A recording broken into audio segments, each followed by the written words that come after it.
Assalamualaikum warahmatullahi wabarakatuh. Hari ini kita akan belajar tentang Asusindo, di mana Asusindo adalah kasus yang pernah diujikan pada uji kom di LP3I pada tahun 2017-2018. Nah, kita akan membahasnya.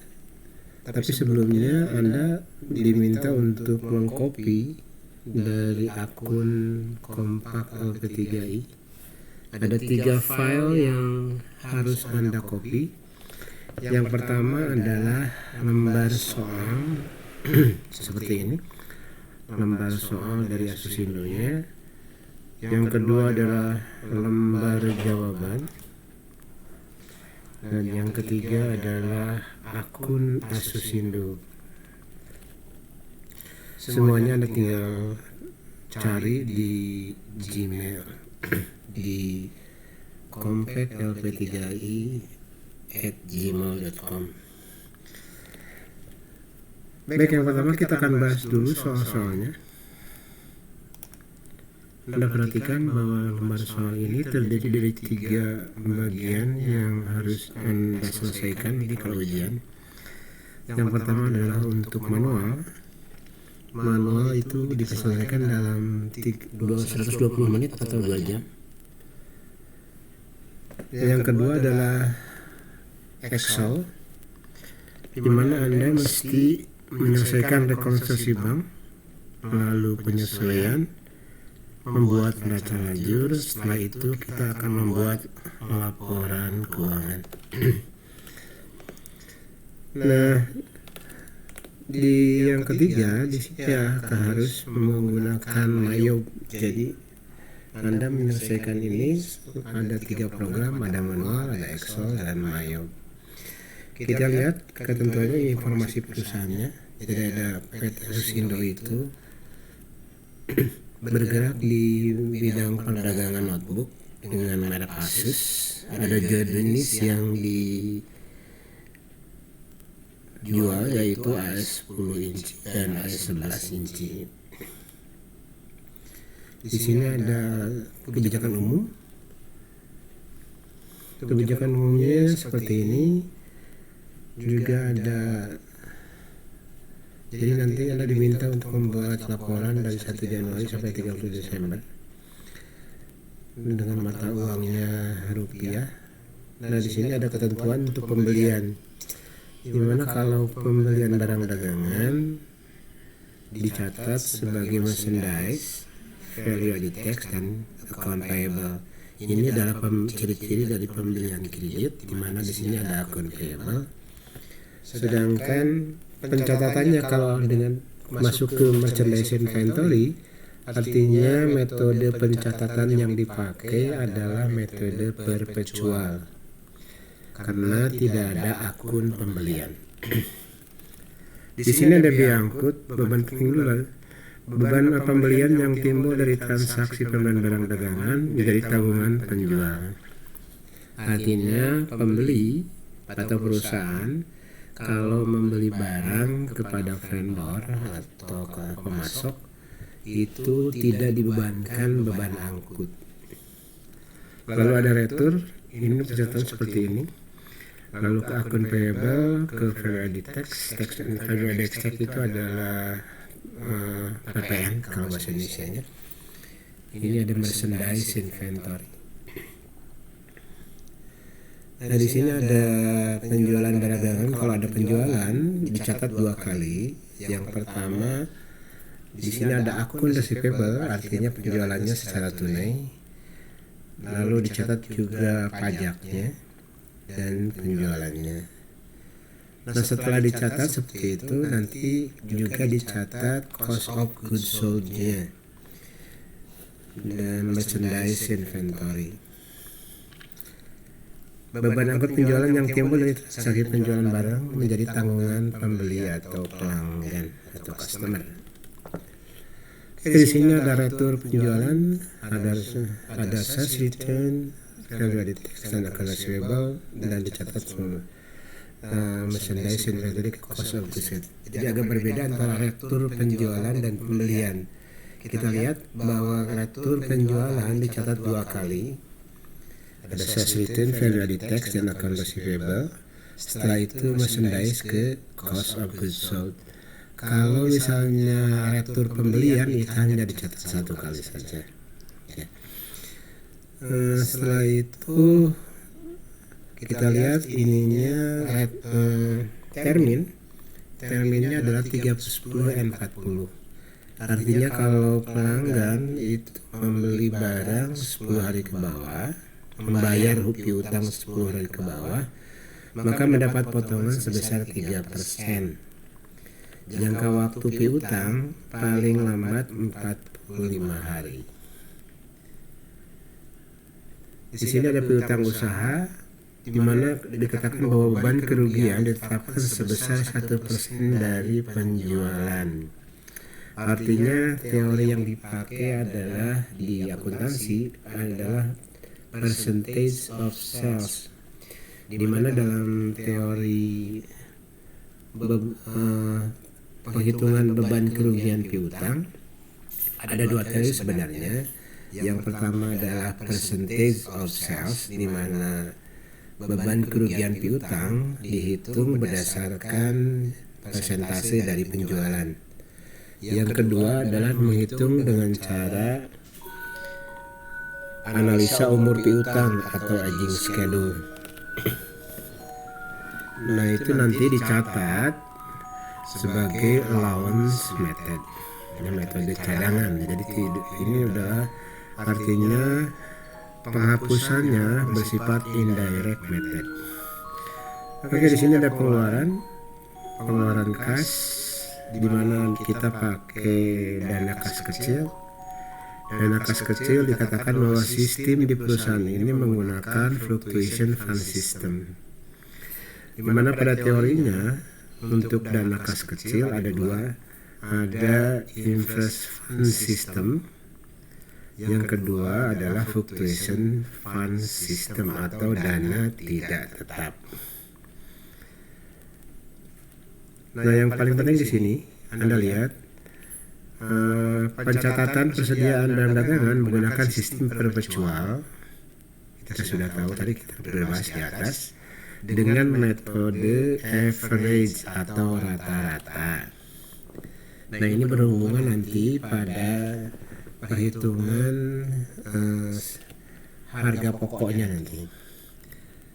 Penyusutan atau depresiasi itu dihitung menggunakan garis lurus atau straight line method, di mana rumus dari metode garis lurus adalah harga perolehan dikurangi nilai residu dibagi umur tipe tetap. Itulah kalau kita mencari biaya depresiasinya. Pajak pakai PPN biasa itu pakai 10%. Di sini ada pencatatannya. Anda bisa samakan nanti waktu menjurnal akunnya. Ini jenis-jenis akunnya.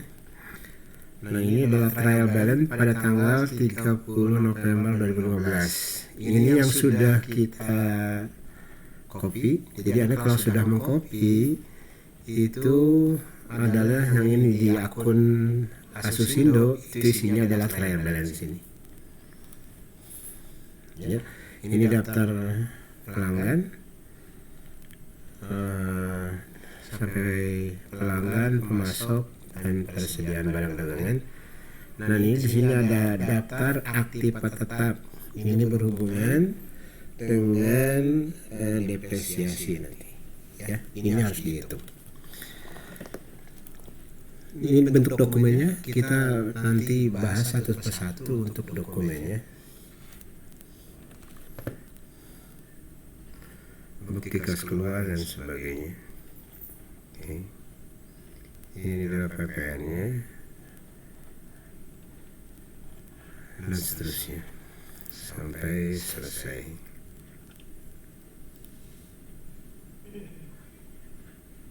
Nah, ini adalah bentuk dari rekening koran.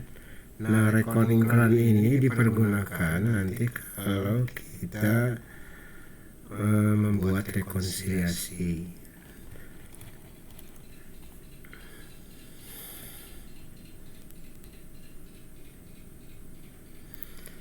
Sebelum kita mulai, Anda harus mempersiapkan dulu. Yang pertama adalah akunnya. Ini akun kita sebutnya COA, atau boleh kalau mau diganti jadi trial balance tanggal 30 November juga sama. Ya, isinya adalah data-data seperti ini. Nah, kalau ini sudah disiapkan, ini di sebelahnya Anda siapkan juga data. Kenapa ini penting? Karena nanti kita akan membuat yang namanya subsidiary ledger untuk piutang dan subsidiary ledger untuk hutang. Jadi kalau ingin membuat subsidiary ledger, ini juga ditampilkan. Nah, juga Anda siapkan jurnal umum untuk rekeningnya. Ini jurnal umum, bentuknya seperti ini. Saya tambahkan untuk ini, nah untuk buku hutang dan buku piutangnya, karena nanti kita akan membuat buku besar pembantu atau subsidiary ledgernya. Jadi di jurnal umum disiapkan. Nah, nanti disiapkan ini sampai dari mulai baris kelima itu sampai 68, 69-nya untuk total. Juga harus disiapkan adalah ini. Ini untuk mencatat kartu stok. Jadi kartu stok nanti ada dua. Yang pertama kita menghitung stok untuk barang AS10 dan mencatat stok AS11.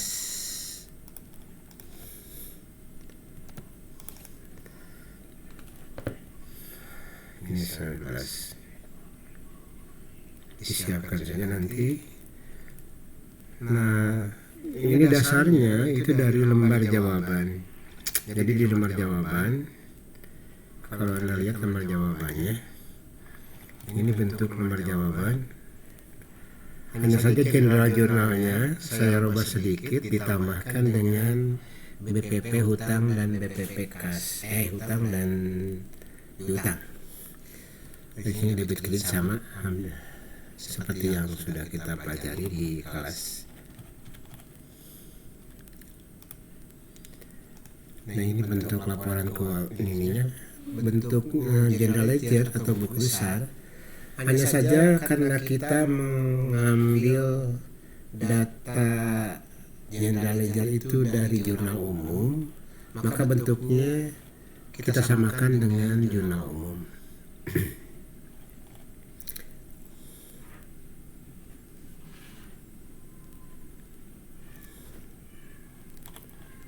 Ya, seperti ini nih ya.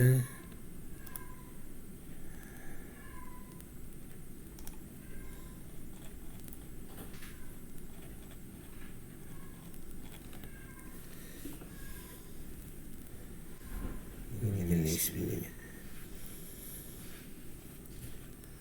Nah, ini adalah untuk kartu stoknya. Sebenarnya ada satu lagi untuk membuat rekonsiliasi. Jadi bentuk rekonsiliasinya juga Anda siapkan. Saya sudah buat sebenarnya di sini. Sebentar. Rekonsiliasi. Anda buat seperti ini nanti. Yang kosong saja dulu.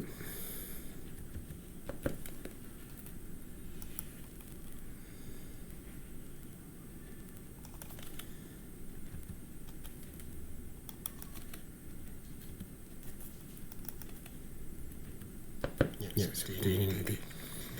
Ini rekonsiliasi. Kenapa ini harus dibuat? Karena di rekonsiliasi Bang, itu diminta nanti ada penilaiannya di soal. Saya akan kopikan dulu sebentar konsiliasinya.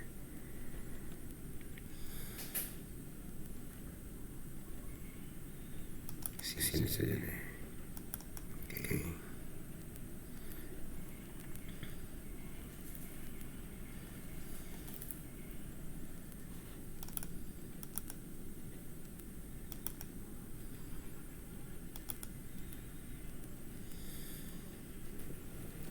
Nah, ini bentuk yang harus Anda siapkan. Ada catatan perusahaan, ada catatan bank, saldo sebelum penyesuaian dan saldo sebelum penyesuaian untuk bank. Jumlah penambahannya berapa, jumlah pengulangannya, saldo perusahaan yang benar. Nah, yang paling penting di rekonsiliasi bank adalah total dari saldo yang benar dengan dari perusahaan dan bank itu harus seimbang. Baik, pertama kita buat dulu untuk jurnal umum. Ini jurnal umumnya. Ini kita masukkan dulu ininya seperti biasa. Ini di blok dulu. Kita blok saja.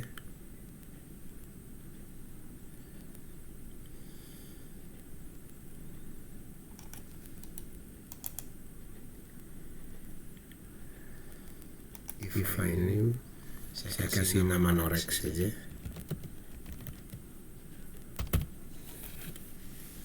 Oke.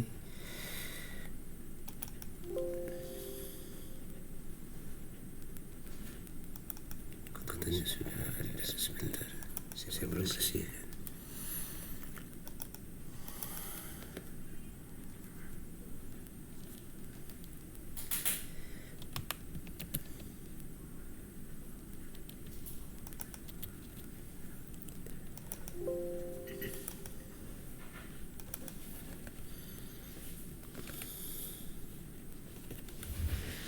Kita ulangi pakai defining, saya kasih nama Norex.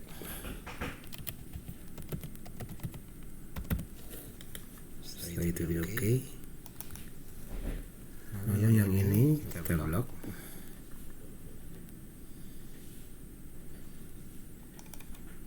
Klik kanan,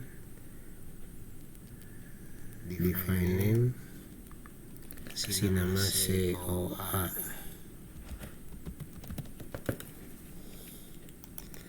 Jadi nanti di manajer itu ada dua, ada Norex dan COA.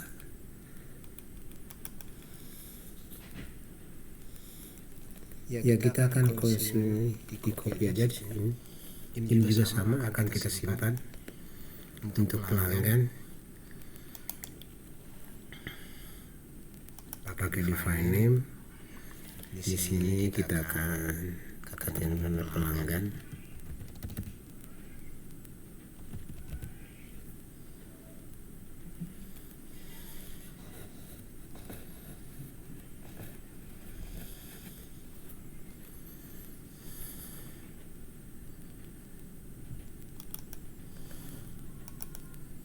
Blok juga ini semuanya.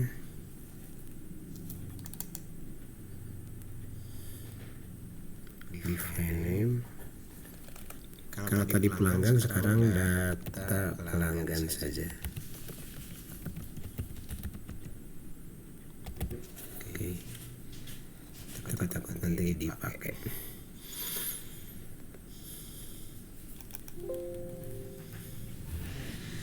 Tidak boleh dipisah katanya. Jadi nanti kita pakai ini saja. Oke. Nah ininya untuk memasok kita simpan juga. Memasok. Oke. Lalu di blok dari sini sampai ke bawah. Klik kanan, define name, data, masuk. Oke. Jadi nanti kalau kita lihat di manajer ada data pelanggan, ada pemasok, ada juga pelanggan dan pemasoknya. Oke, di close saja.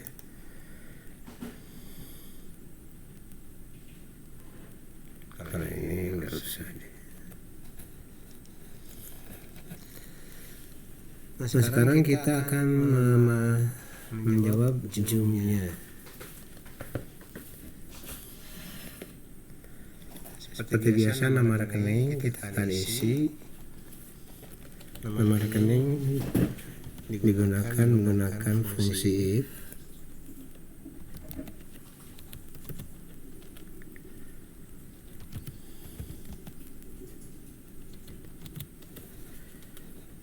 Seperti yang kita pelajari sehari-hari. Ini tidak boleh kosong. Tidak. Ini sama dengan 0. Ini sama dengan lebih besar daripada 0. Sedangkan kredit sama dengan 0. Kalau memang benar, kita masukkan nama rekeningnya. Misalnya V look up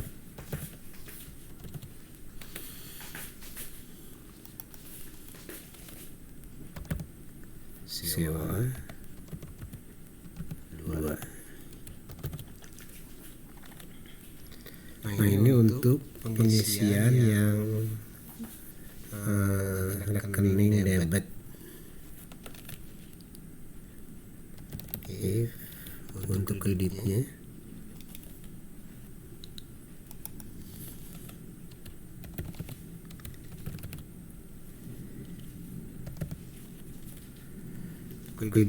debitnya sama dengan 0,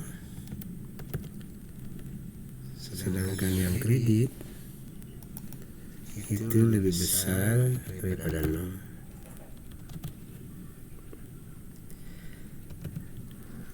Kalau memang terpenuhi, maka kita meloncat dulu red,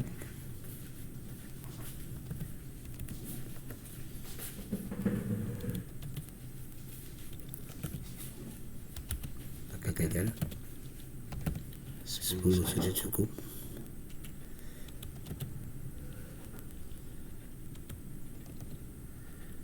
Baru VLOOKUP-nya keluar.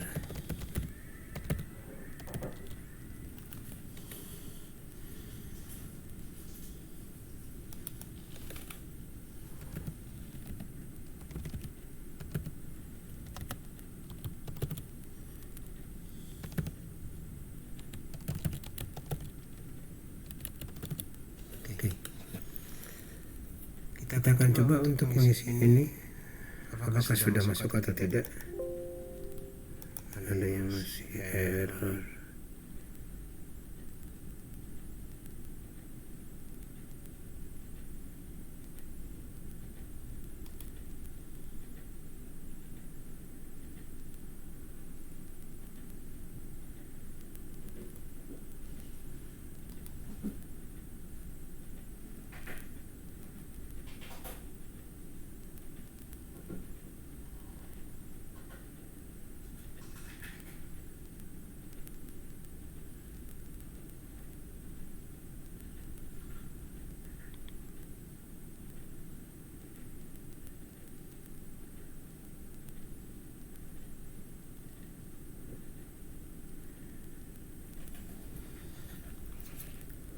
Oh, di sini nih, saya lupa Pak.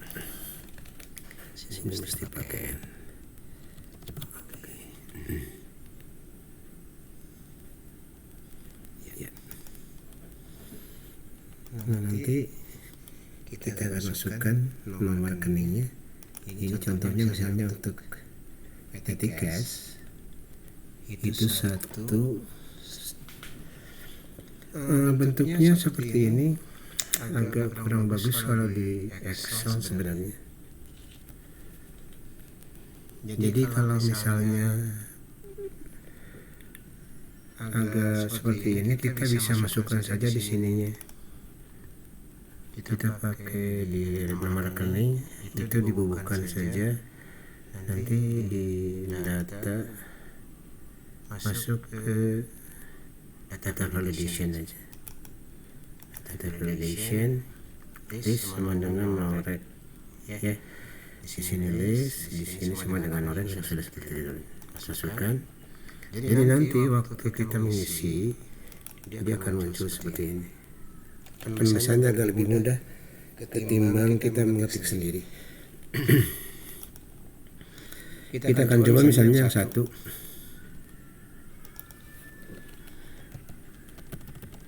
Oke. Ternyata keluar debitnya, yang kredit.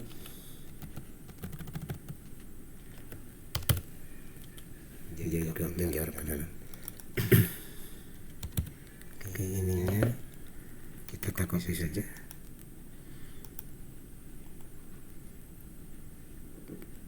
Sampai ke bawah.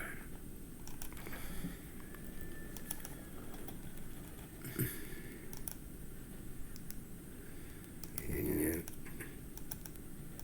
bisa dihapus saja.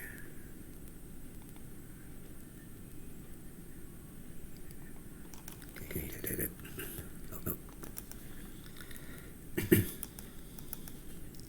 Nah, yang ini, yang hutang, BPP hutang dan ini berhubungan dengan pemasok, ini berhubungan dengan piutang. Jadi nanti sama di sini masuk ke data validation. Nah, yang di listnya itu adalah sama dengan ini list, ininya pemasok yang sudah kita masukkan tadi. Oke. Jadi nanti tinggal dipilih itu seperti ini. Begitu juga yang piutang. Jadi piutang juga masuk data validation. Ininya list, ininya pelanggan. Jadi sudah tinggal kita pilih saja. Sudah ini tinggal copy saja nanti. Kita kopikan ke bawah. Nah, nanti tinggal milih tiap baris, tinggal milih mana yang diperlukan. Oke, sudah semua. Nanti tinggal kita masukkan ke soalnya. Jadi ini masuk ke lembar soal. Kita lihat aja yang pertama dulu.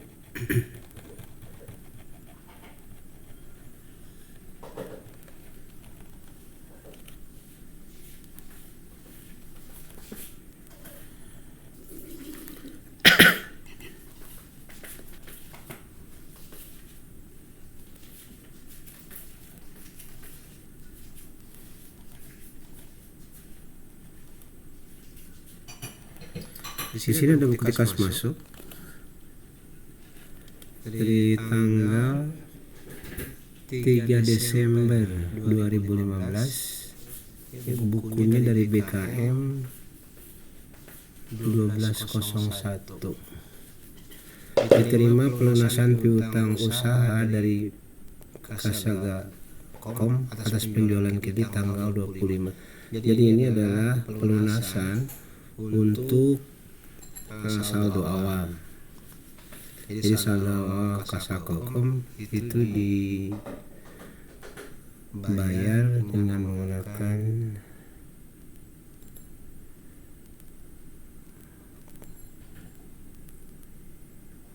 giro, pakai giro atau perbankan berarti cash in bank.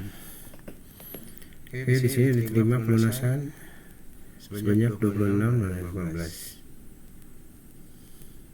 Kita lihat ininya datanya.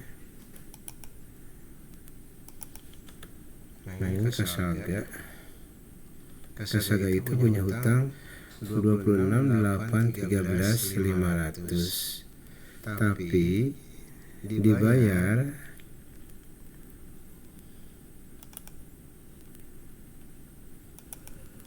sebesar 26.825 karena 3%-nya itu untuk potongan penjualan.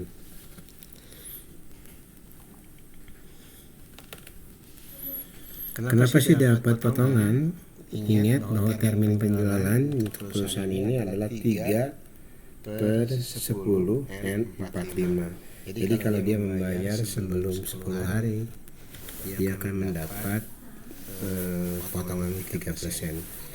Jadi kalau 25 November tadi terus dibayar pada tanggal 3, artinya di bawah 10 hari, maka dia dapat potongan penjualan.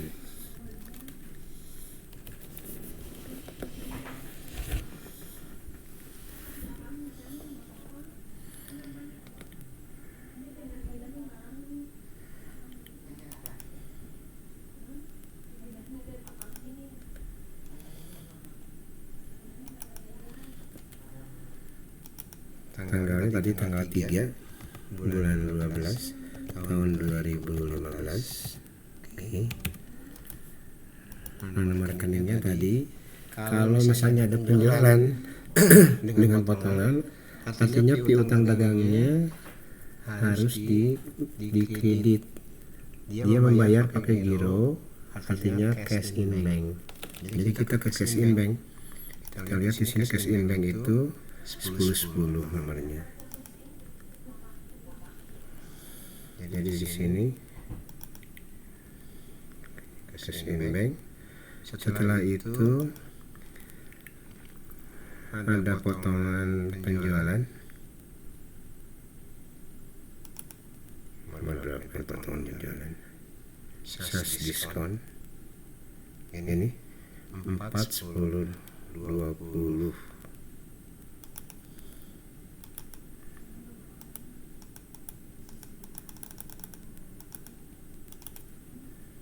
10-20 dengan satu lagi adalah piutang dagang atau karena payable 10-30. Sekarang tinggal nilai-nilainya. Tadi kan 3% ya. Piutang dagangnya jumlahnya itu kita lihat dari saldo awal. Di sini jumlahnya adalah 26 8 12 500.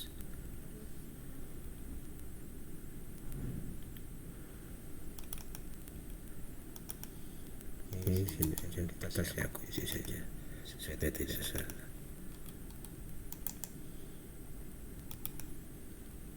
Kalau sebelumnya,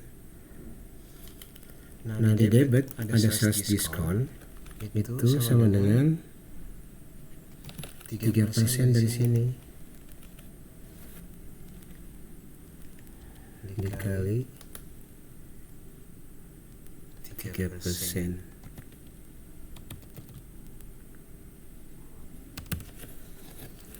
Nah, ini adalah potongan isinya.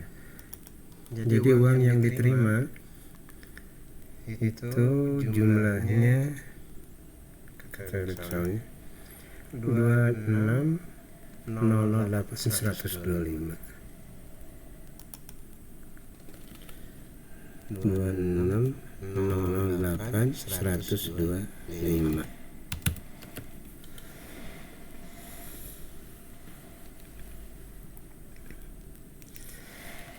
Apakah ini sama dengan ini? Kita coba aja.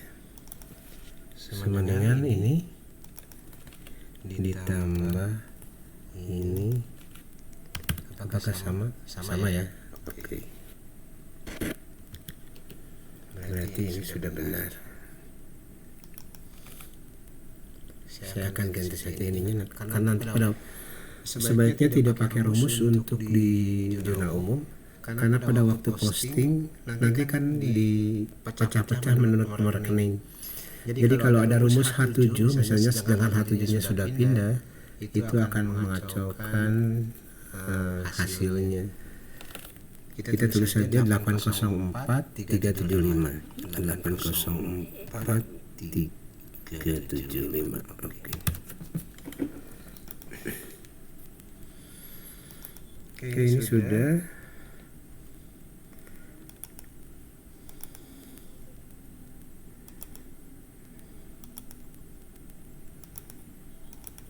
Nah sekarang yang kedua, ini tanggalnya di copy ya, di copy, jangan di autofill, copy biasa saja.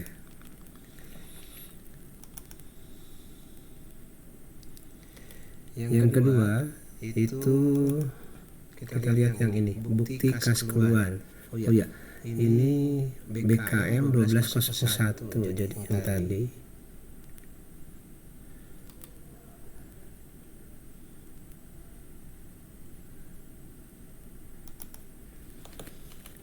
Pelunasan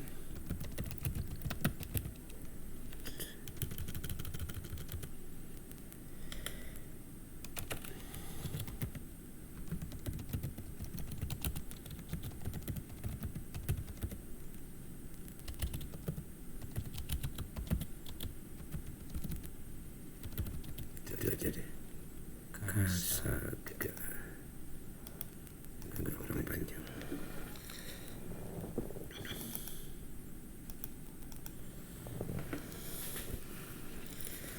Nah, PT Kasaga kalau kita mau bikin ini, bikin buku pembantu, buku besar pembantu, maka di sini diisi. Ini PT Kasaga itu CS01. Di sini diisi aja yang berhubungan dengan akar resipelnya. Jadi nanti diisinya di sini. CS01 ini.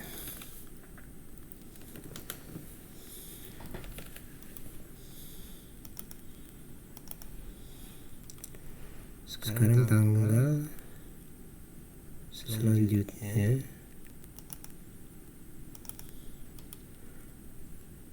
tanggal 3 Desember. Oh, nomor 2. Tanggal 4. Dia menggunakan cek, artinya cash in bank hubungannya untuk PT Himaku. Lunasan utang usaha atas pembelian tanggal 8 November. Nah, yang mengeluarkan itu kita lihat, yang mengeluarkan adalah PT Asusindo. Kalau yang mengeluarkan PT Asusindo, bukti kas keluarnya artinya ini adalah pembayaran utang ya, bukan pembayaran piutang. Tapi beda sama ini.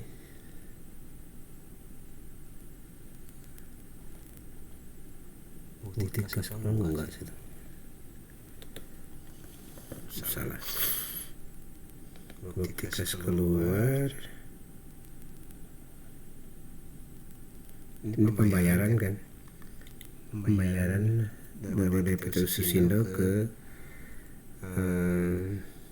PT Himaku, dibayarkan kepada jadi hutang ya. Pembelian utang usaha sebesar 38. Kita lihat hutang usaha ke PT Himaku nya dari data awal ini. Nah ini yang dibayar oleh PT Asusindo 39.600.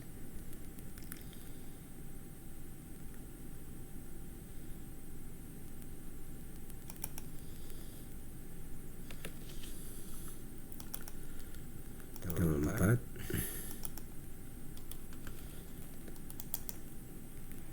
Kopi biasa aja. Oke.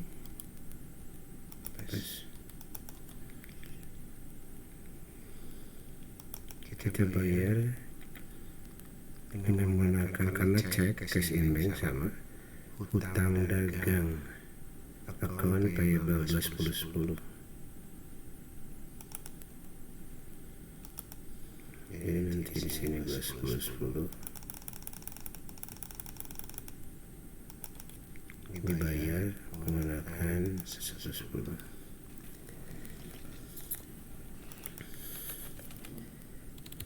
Pelunasan hutang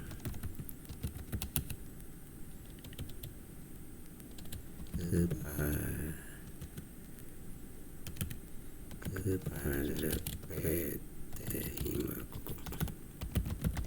Oke.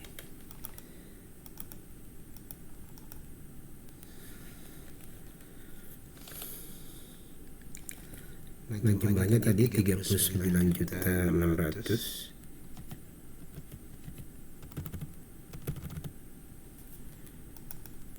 Ya, 39.600.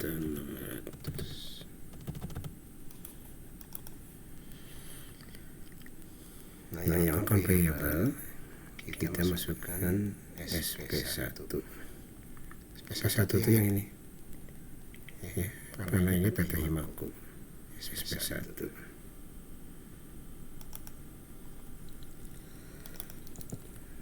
Ini ditulis di account payable karena nanti kita akan membuat buku besar pembantu hutang. Ini sudah 2.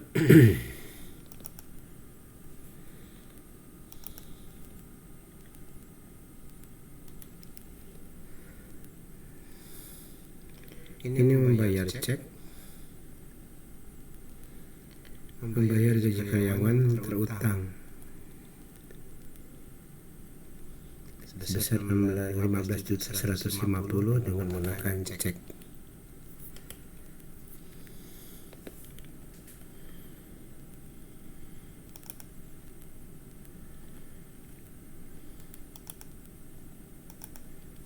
Tanggalnya tanggal 5. Oke.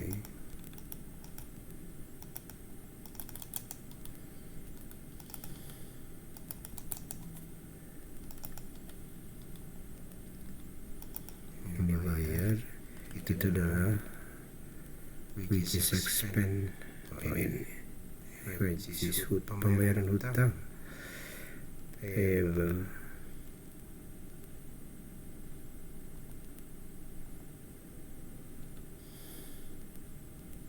Ini aja ke expense payable ya, karena tidak ada wages expense payable, kita ke expense payable aja. 210 20.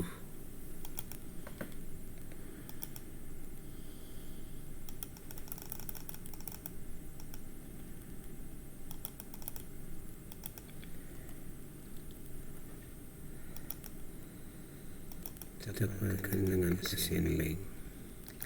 Jumlahnya tadi 15.150.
Future kas kecil. Nah, di ketentuan yang sudah kita bahas tadi, bahwa kalau pengeluaran 2.500.000 ke bawah, maka bisa menggunakan petty cash atau kas kecil. Ini bukti petty cashnya digunakan untuk pembelian keperluan rumah tangga atau other operating expense 1.935.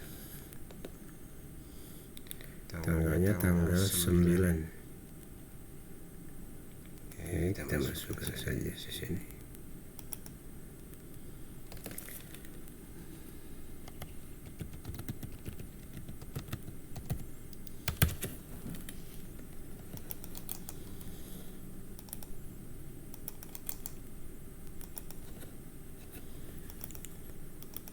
Pembayaran menggunakan petty cash. Ini petty cash nomornya 20. other operating expense.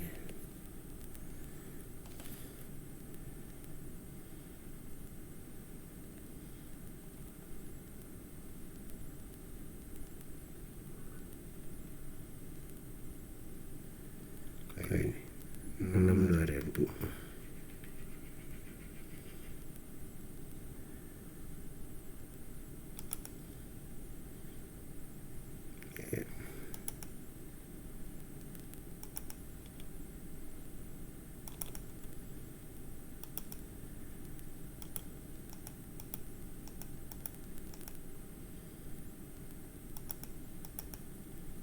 Kita bayar akan PTX.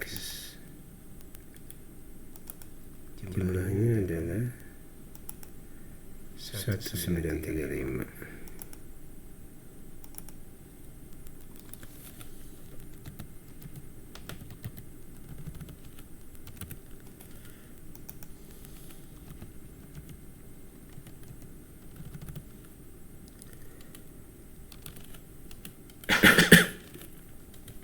Ya, seperti ini.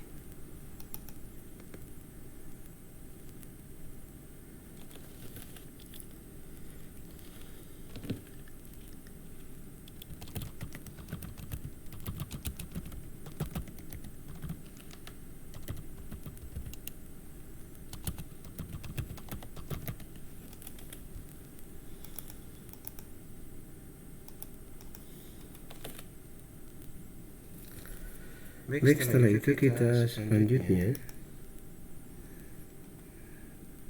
adalah tanggal masih tanggal 9. Di sini ada faktur penjualan. Nah, faktur penjualan ini sebelum Anda tulis sebagai penjualan, lihat siapa yang mengeluarkannya dulu. Kalau PT Rekanindo yang mengeluarkan faktur penjualan, artinya bahwa Asusindo itu mengadakan pembelian. Jadi agak terbalik. Asusindo mengadakan pembelian terhadap PT Rekanindo.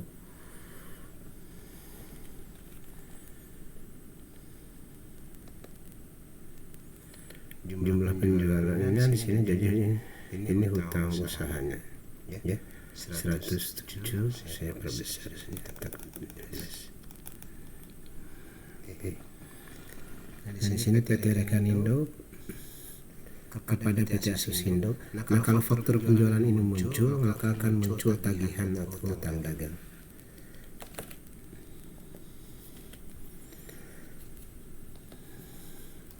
Ada dua yang harus dipakai di sini. Yang pertama, kita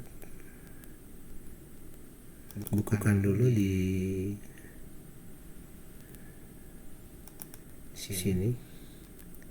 Ini tanggal 9 sama kopi. Seperti ini.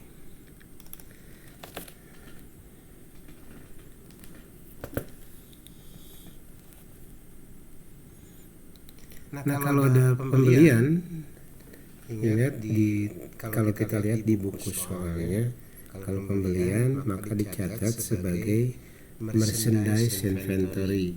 Itu adalah metode dari perjual. Jadi nanti di sini yang pertama kita masukkan dulu merchandise inventory-nya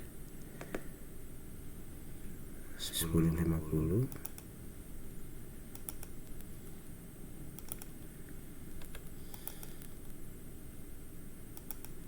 Ditambah VVN. Ini pembelian itu berarti VVN. VVN nomor berapa ini? 1091.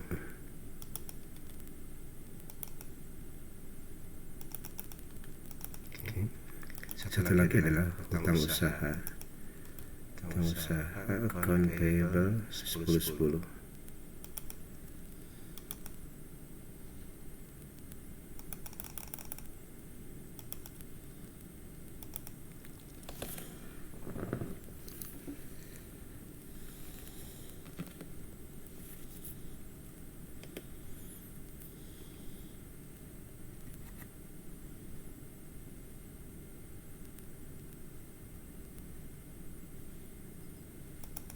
jumlah merchandise inventory-nya. Kita lihat di soal jumlahnya adalah di sini 97.400. Masukkan 97.400 ditambah 10% ya dari sini 9.740.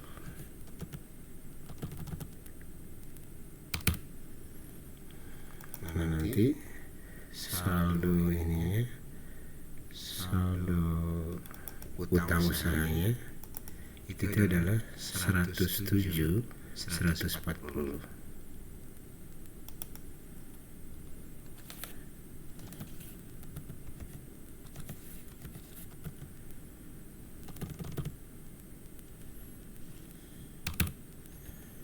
Ya, itu variabelnya. Nah, setelah ini, selain kita memasukkan data ini kita masukkan dulu ini akun payable karena akan tercatat di buku besarnya. Ini membelinya dari siapa ini? Membelinya dari Rekanindo.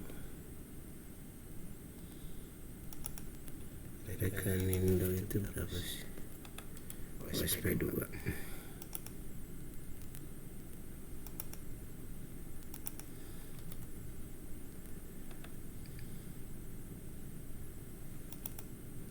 OSP 2.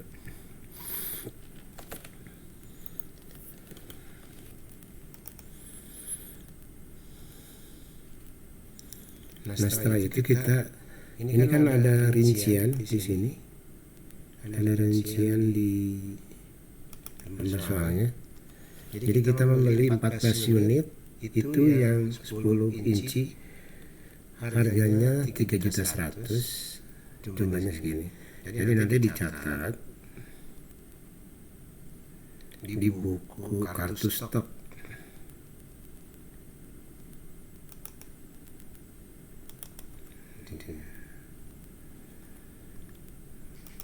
Tanggal 9-nya.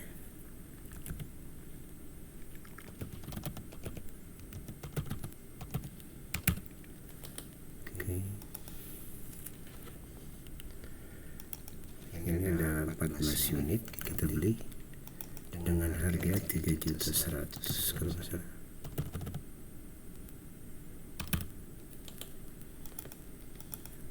Saya buat sebentar supaya enak lihatnya. Ya, 3.100.000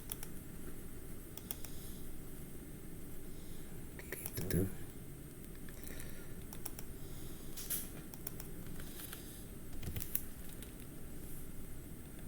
Ini dikali ini. Nah, ini sama. Sini juga 14. Balance-nya. Costnya 3.100.000.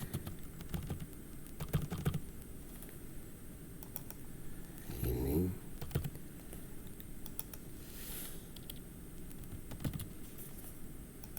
oke. Nah, ini 4.300.000 nanti sama. Untuk yang keduanya yang I11 juga sama. Kita masukkan 15 3.600.000.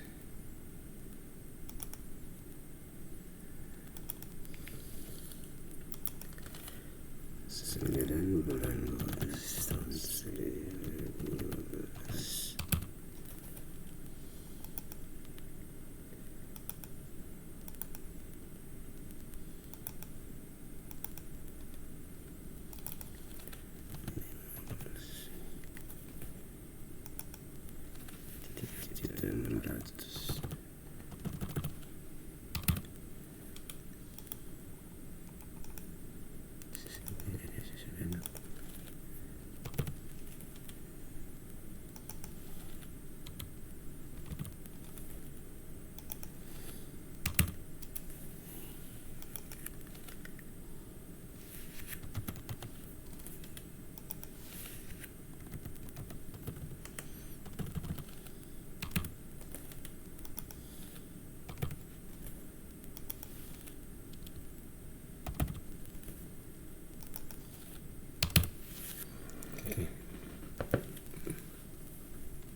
Nah, muncul seperti ini nanti. Yang kedua itu adalah lajunya.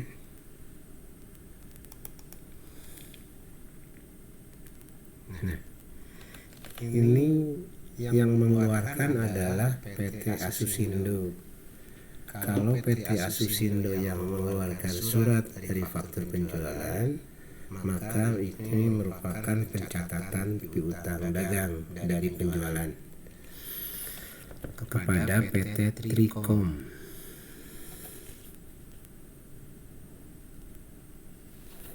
Dia sudah menjual, tapi saldo awalnya nggak ada ya. Bentar, saya mungkin salah. Oke, saya coba lihat dulu ini dasar datanya.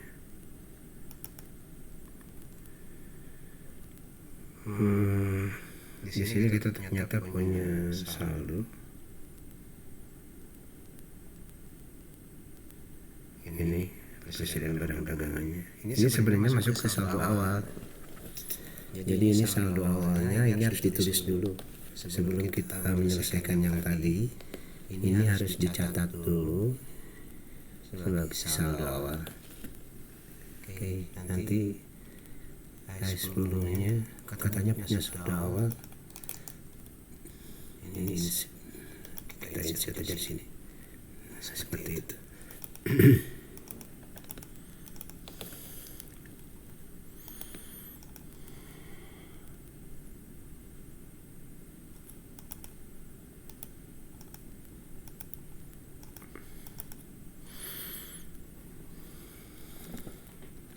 Tanggal berapa saldo awal?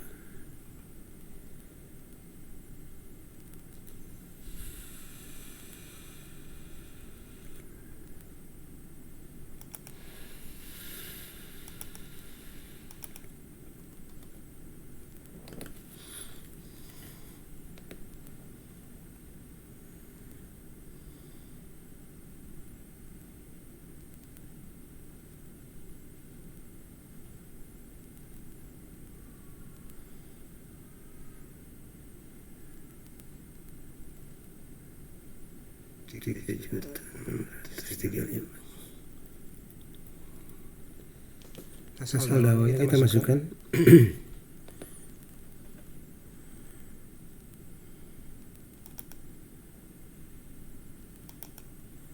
Masukkan di sini 35.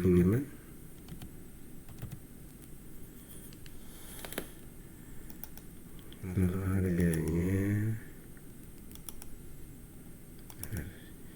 3 juta.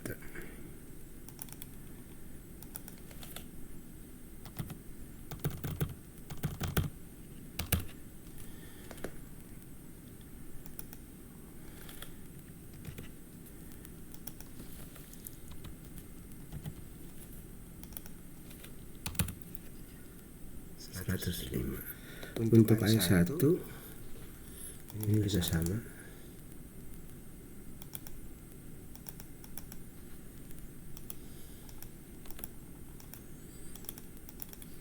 Ini kita anggap punya tanggal 1 aja lah. Saldo awal.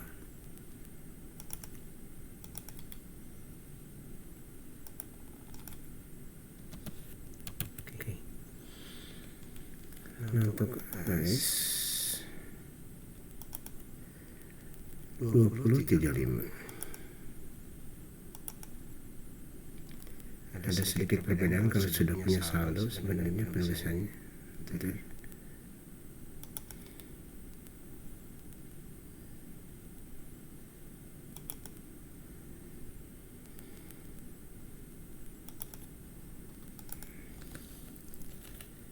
Sini 20. 3.500.000.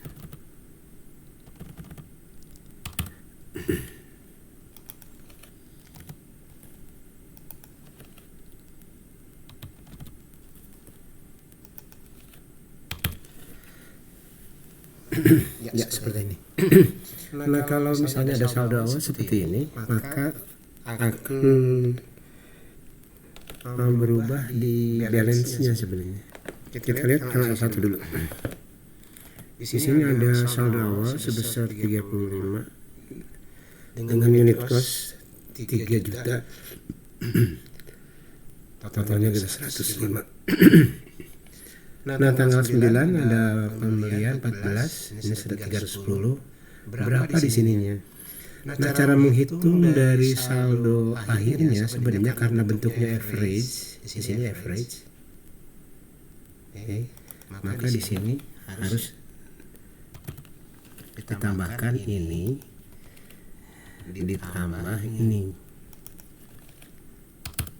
Oke.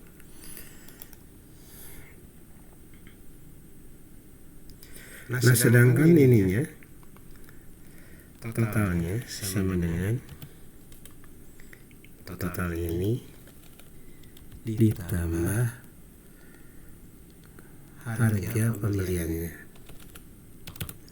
Nah, itu baru menentukan yang ini ya, menentukan harga dari unit cost-nya. Jadi unit cost ini kalau ingin tahu berapa harganya, itu adalah jumlah totalnya dibagi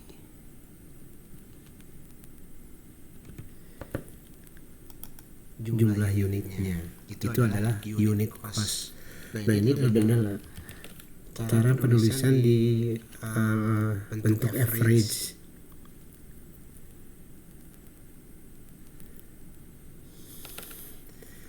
Saya ulangi lagi, untuk unitnya di balance itu adalah jumlah antara 14 ditambah 35 itu sama dengan 49.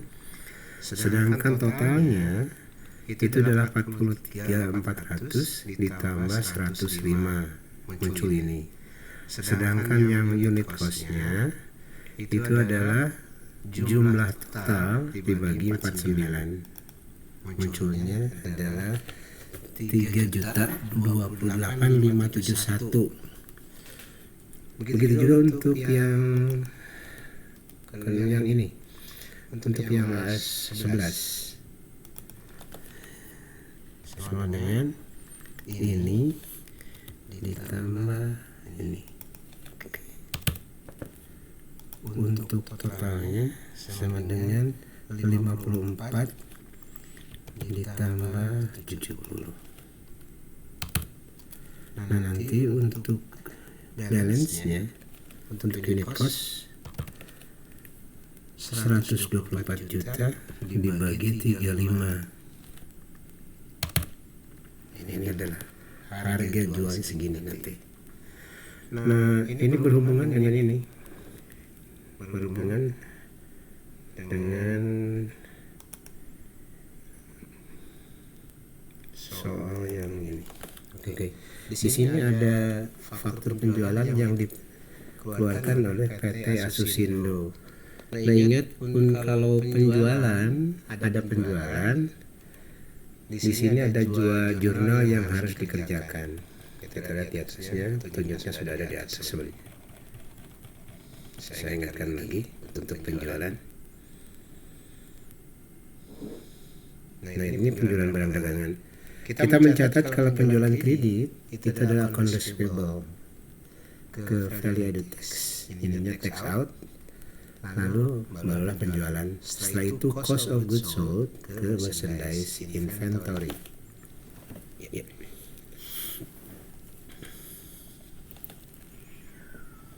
Oke, kita catat di sini.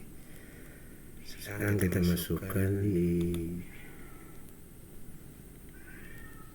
jurnal umumnya. Ada penjualan,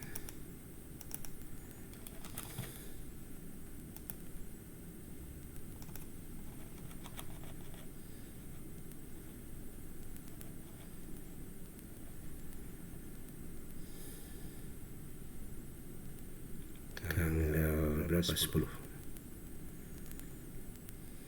17 unit 37950, 11 unit 4375.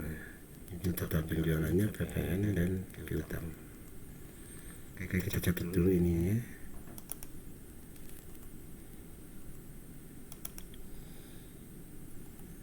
Ini tanggal 10.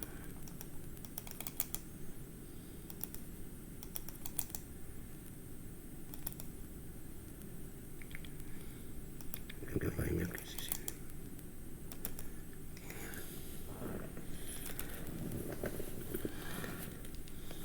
Yang pertama kita catat piutang usahanya, piutang 30. Lalu dicatat pajaknya fade out 2/10/31.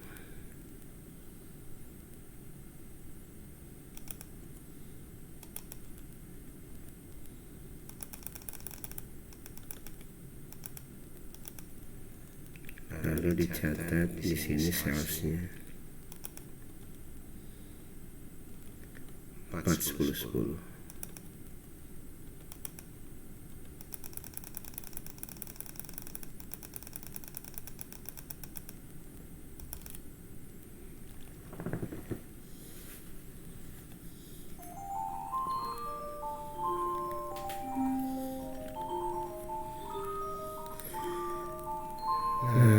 Nanti kita catat ini sesuai dengan buktinya.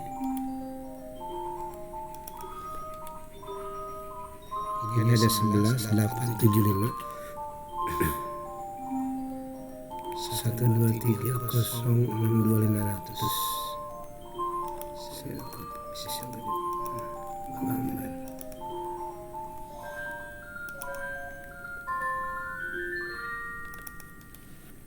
Satu dua tiga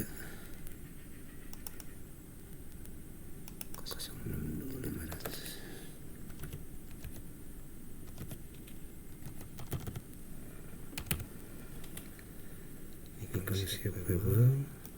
Lalu digigitnya fade out dan masukkan PPN 11.187.500.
Ini salesnya Nah, selain itu kita akan mencatat ini harganya. Jadi untuk mencatat harga ini dicatatnya kan 2 kali. Yang pertama kita mencatat barang. Kita lihat di soal ini. Soal ini.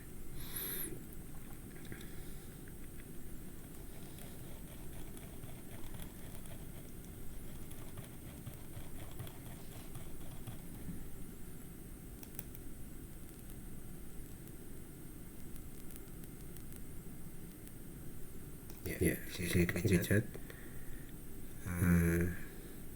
cost of goods sold dan merchandise inventory di kredit.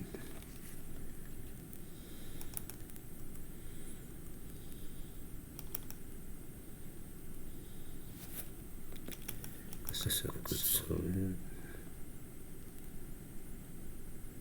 5, 10, 10.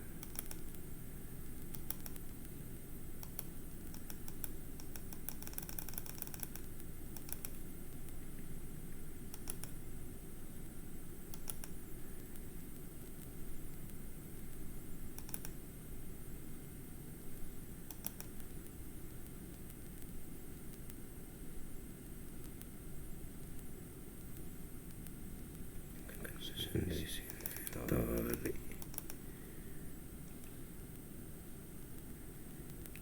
10, 50.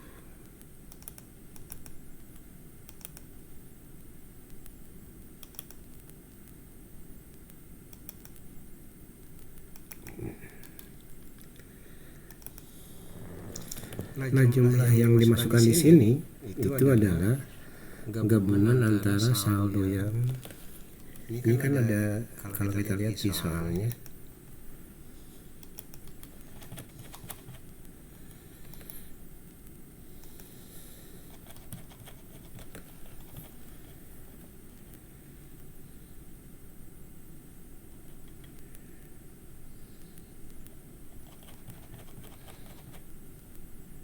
ya ini 17 untuk yang 10 inci, 11 untuk yang 11 inci. Nah, cara menghitung harganya, harga cost of goods-nya sebenarnya 17 dikalikan harga ini.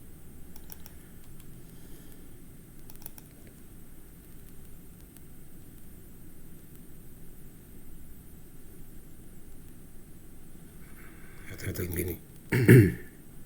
Ini tidak, kita bukan ininya. Ada penjualan katanya sebesar 17 untuk 10 dan 11 untuk yang ini. Tanggalnya tanggal 10 kan.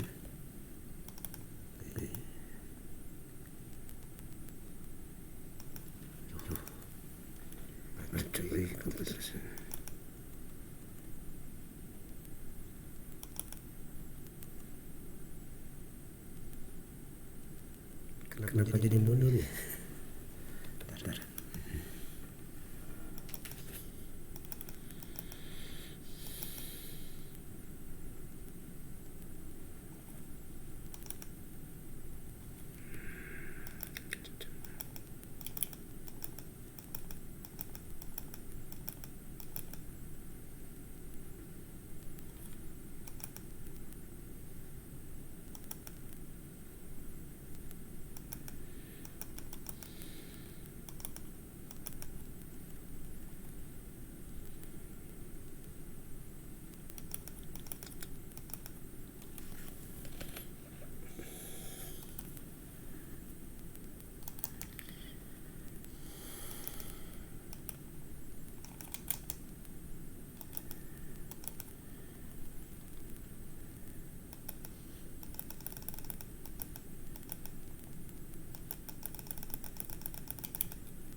Sebenarnya hapus.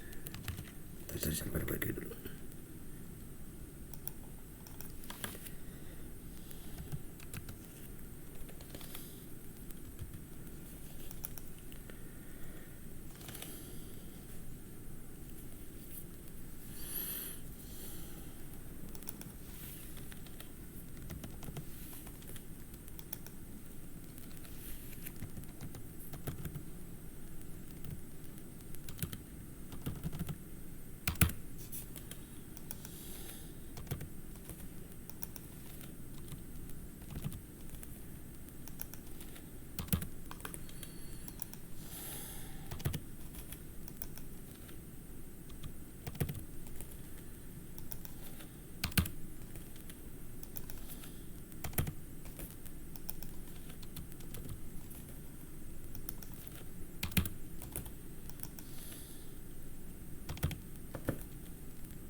Yang masuk dulu ada violet.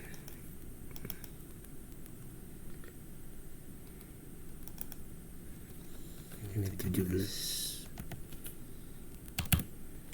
Nah ini harganya. Unit kosnya mengikuti ini, mengikuti harga ini. Jadi nanti ini ditambah dikali.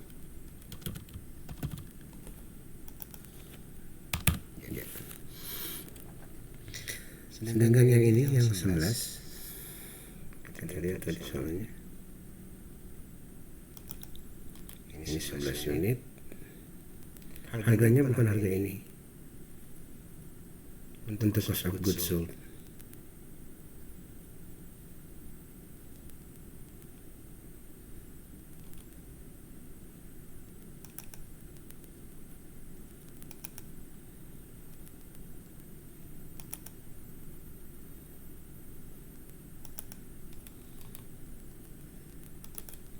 Sini juga 11.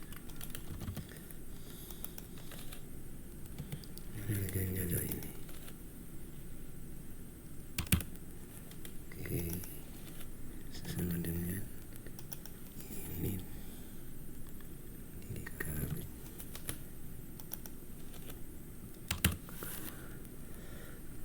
Nah ini harga dinding. Nah di saldo nanti akan keluar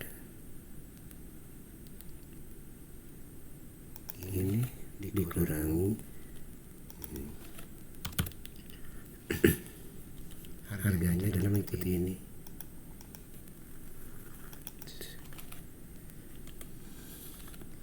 Tiga, 5, 2, 8, 5, 7.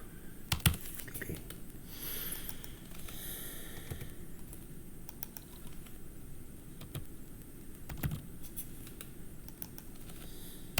Nah ini ketika yang 11 sama dengan ini dikurangi ini.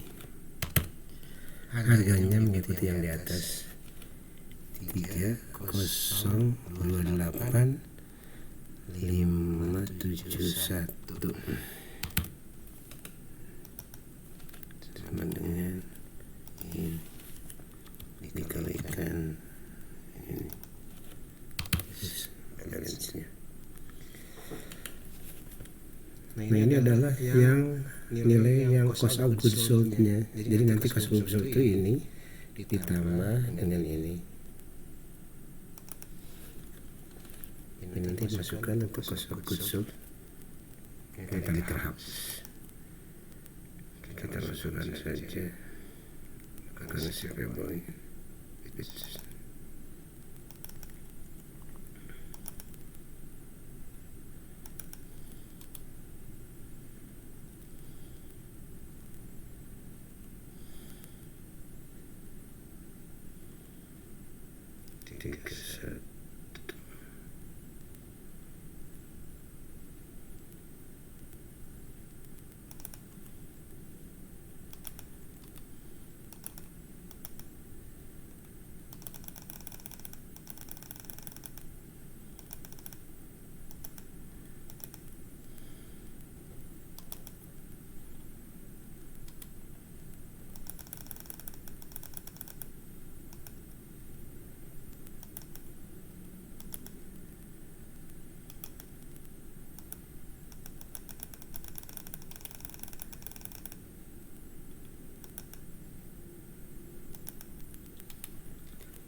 ya.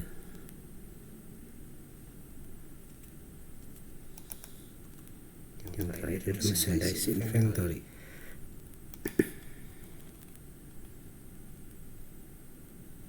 $10.50.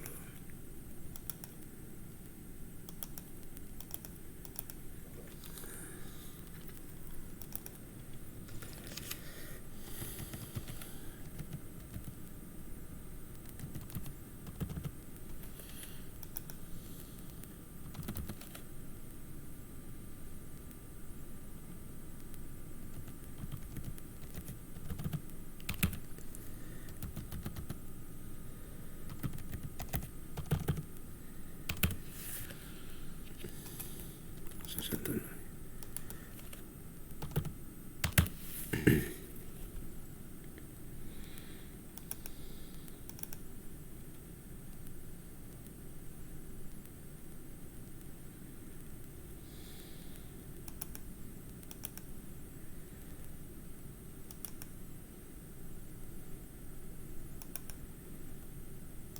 Ya, sekarang tinggal masukkan cost of goods sold.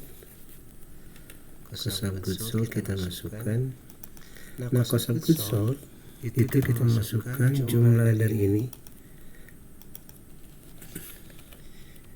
ditambah dengan dikonsoliasi 11 nih.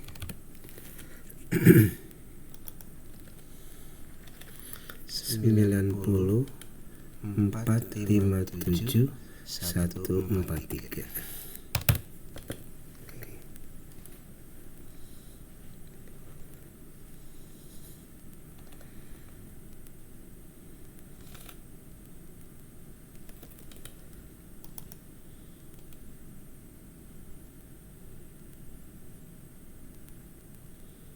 Kita dulu untuk sore tanggal 9 pembayaran kepada PT Reknindo.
ada di mana sih?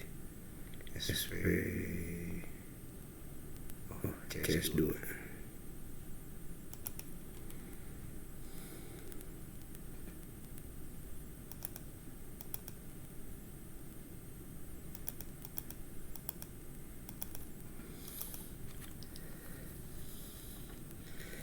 Ya, kita membahas dulu yang sampai tanggal 10. Nanti untuk pertemuan selanjutnya kita akan bahas untuk selanjutnya. Assalamualaikum warahmatullahi wabarakatuh.